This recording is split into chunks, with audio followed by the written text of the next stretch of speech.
Statelessness in Kyrgyzstan and the wider Central Asian region was caused by the dissolution of Soviet Union in 1991. Hundreds of thousands of people were left without a citizenship because the country dissolved and newly independent states were formed as a result.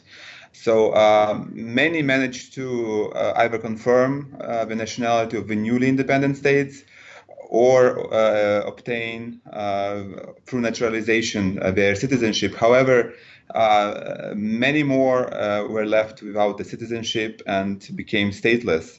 So the main cause of statelessness in Kyrgyzstan is the dissolution of Soviet Union and subsequent legal gaps in nationality laws, coupled with migration within the region and out of this region, as well as certain forced displacement due to conflict.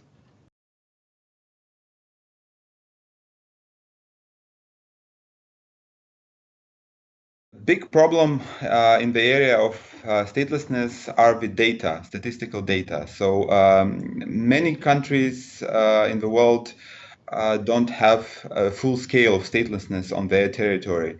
So the first step that the Kyrgyz authorities, jointly with civil society and UNHCR, did was to conduct a countrywide mapping exercise, a campaign to identify stateless population throughout the country in the most remote villages, even in mountainous areas.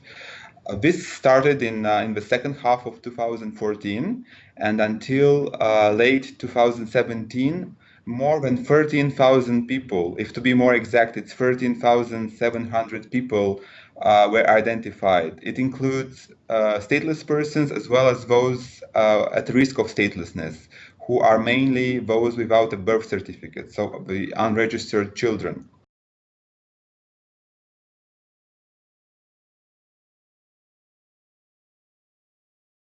The biggest achievement of Kyrgyzstan was that the country did not only identify the full scale of statelessness on its territory, but it also undertook a very progressive review of its legislation to close the gaps and to facilitate the naturalization of these people. So at this point, I'm happy to confirm that Kyrgyzstan ended statelessness on its territory as of 4th of July 2019. It happened through joint efforts of the government and civil society, assisted by the international community and UNHCR. And the 13,700 people that were identified throughout the country managed to either confirm the nationality or acquire the nationality of Kyrgyzstan. I would like to highlight that out of these numbers, more than 2,000 were children without a birth certificate, and they were assisted to acquire birth certification.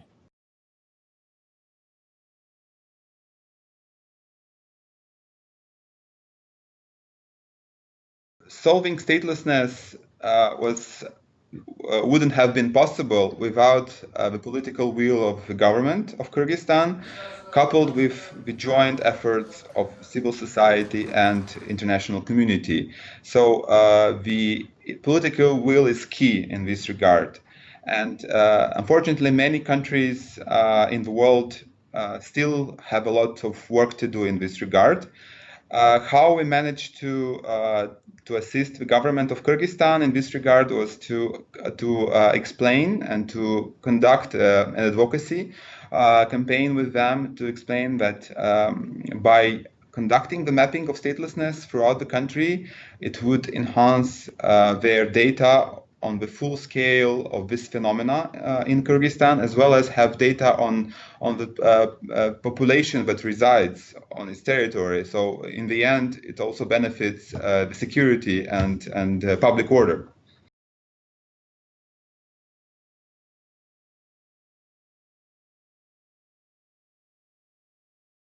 The example of Kyrgyzstan as a best practice is currently replicated in Tajikistan, so also in Central Asia.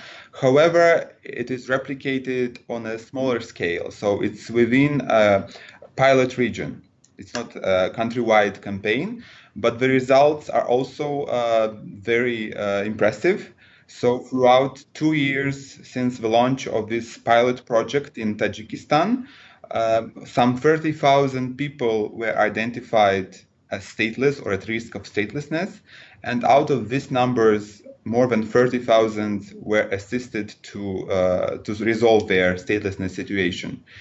The data is as of end of 2018. So as we speak now, the numbers are probably even more impressive.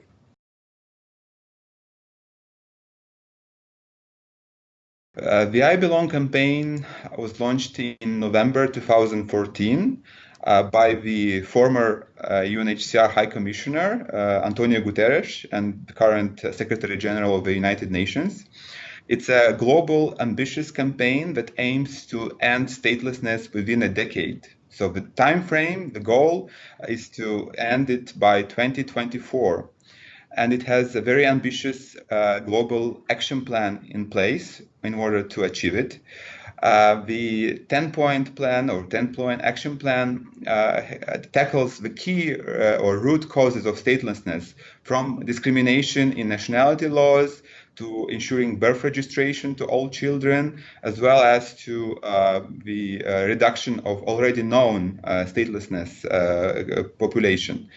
Not all points are relevant to all countries, so the countries implemented and adapted to its context, and they implemented as per the national context. However, we already see impressive results at this point, and it's about year 2019 is the midpoint of the global IBELONG campaign to end statelessness.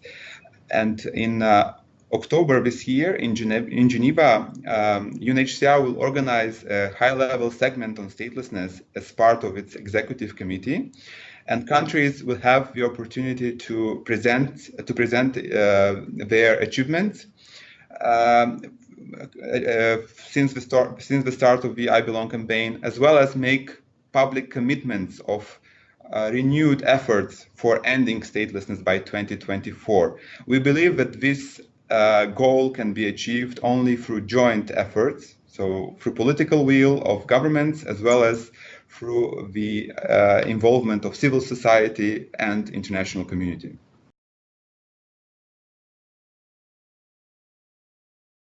A concerted global effort is needed in order to end statelessness, because statelessness is caused by people and it can be resolved also by people. So it's an artificial phenomena. And through joint efforts, mainly by governments, because governments decide on their nationality laws and implement the nationality laws in practice, but also through the assistance of civil society and the international community, this phenomena can be eradicated by 2024. It's a very bold goal, but we believe that through joint efforts it can be achieved.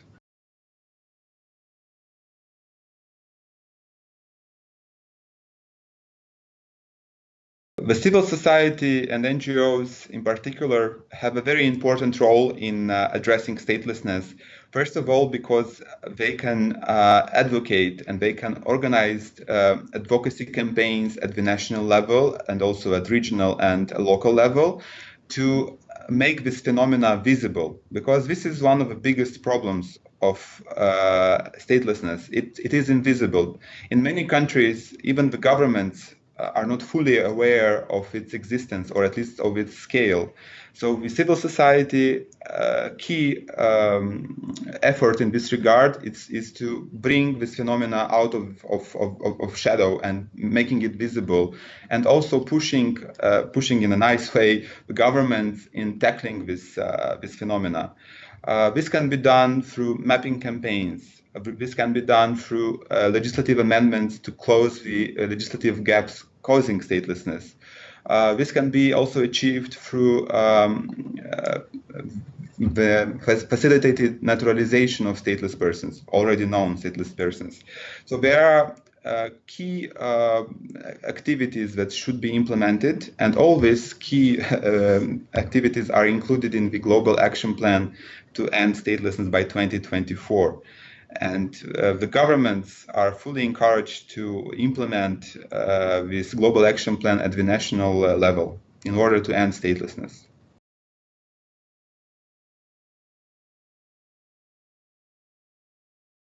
Statelessness can affect the stability and security of nations in different ways. First of all, because the stateless population is usually marginalized in the societies. They don't have access to basic rights. They don't have rights. They don't have access to basic human rights. For example, the right to education, the right to medical assistance, the right to register their children, to inherit property, to work, and others. So usually they are in a very destitute and isolated position within a society. And of course, this can create certain complex situations such as pressure within the society and even certain conflicts with the majority of the nationals of that country. Statelessness can also cause displacement, forced displacement or not. Therefore, addressing statelessness can definitely contribute to ensuring the security of the nation as well as ensuring public order, and it can prevent the forced displacement of these people. Statelessness is very closely linked to the refugee context, to asylum context.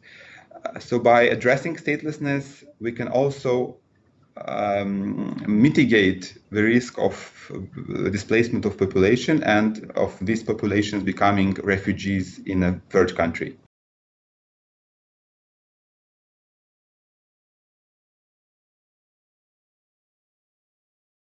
Kyrgyzstan is definitely a role model in tackling statelessness, especially in relation to the reduction component, because statelessness has two components, reduction and prevention.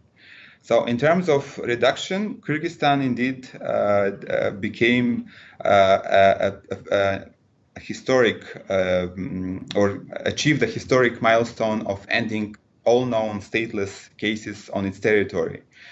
This can be replicated in other countries, and already many countries, not only from Central Asia, but from the wider region, are interested in Kyrgyzstan's experience and in Kyrgyzstan's model of addressing statelessness, including on mapping the stateless population, which is a huge gap at the global level. So we don't have the full extent of statelessness at this point.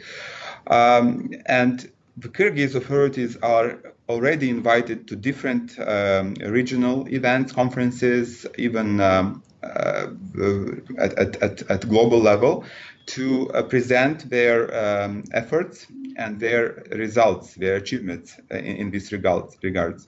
We believe that after achieving this milestone of ending all known stateless cases on its territory, the world, the other countries will be even more interested in Kyrgyzstan's experience and will replicate Kyrgyzstan's model in practice, and therefore even more stateless persons will become visible. Even more stateless persons will be able to say that they belong to a country.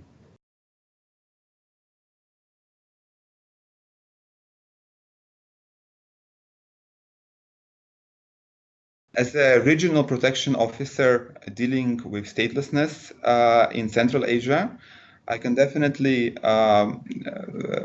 inform the public that we are currently implementing statelessness reduction and statelessness prevention efforts in all 5 countries of the region. So it's Kazakhstan, Kyrgyzstan, Tajikistan, Turkmenistan, and Uzbekistan.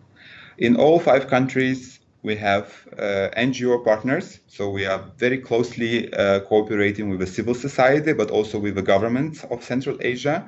In this regard, we are assisting the governments in reviewing their national legislation in relation to nationality, citizenship, birth registration, as well as in ensuring that adequate safeguards to prevent statelessness are present in this legislation. In addition, we have a pilot project of identifying stateless persons in Tajikistan, which has already impressive results. So from out of 35,000 people, more than 30,000 were assisted to resolve their stateless population. And this is just in a pilot region. It's not a countrywide exercise. The other 4 countries also have certain initiatives and certain results in addressing statelessness. However, at this point, the region still hosts around 97,000 stateless persons.